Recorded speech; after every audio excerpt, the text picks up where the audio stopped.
Preface. I can't be the only one feeling like this. Our intention is to offer our coaching stories. We trust that some of these may resonate. We imagine that you might make connections with them and forge your own meaning. Coaching can be an isolating and lonely profession, especially when work eludes us or when we have doubts about the way we've behaved. It takes humility and courage to be with ourselves compassionately. If we accept that there is purpose in these experiences, the stepping stones to our greater potential might be revealed. In all the years we've been coaching, there have been highs and lows, or as we choose to call them, times of flowing and of falling. We share these with equal intent and transparency. They were all purposeful, and in so being presented different opportunities for reflection and insight. At times we felt shame and despair, embarrassment and naivety. In experiencing these feelings, we needed to bring humility and care for ourselves and respect for our clients.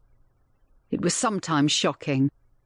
The force of our judgment and self-loathing was difficult to be with, but it was always worthwhile. We needed to be patient, allowing the evolution of our understanding. We found ourselves waiting with agitation and then stillness for the wisdom beyond. There was great joy and satisfaction at each stage of flowing. We're mindful of the ego and the danger of its inflation. Therefore, in sharing our stories of flowing, we celebrate. We seek to deepen our learning, recognizing the gifts and remembering our part in co-creating with our clients. Our clients are central to our stories.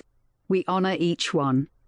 We trust that we've been mindful of their needs in sharing our journeys.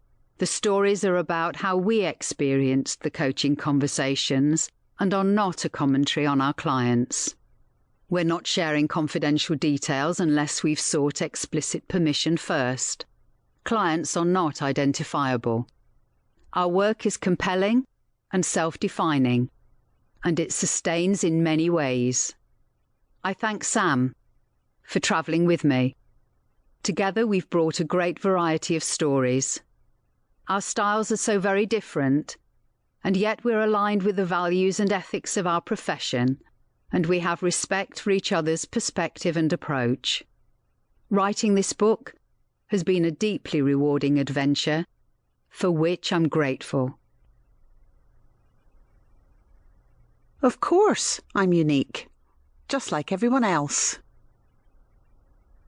When I first started on this coaching path, I did not really know that it was coaching or that it had a name.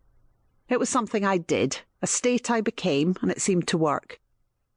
When I got serious about it and got some training and structure and process, I realised how much of a novice I was. The journey from novice to master is a unique experience for everyone. You learn techniques, process, structure, how to use different resources, and many, many other things about your chosen field.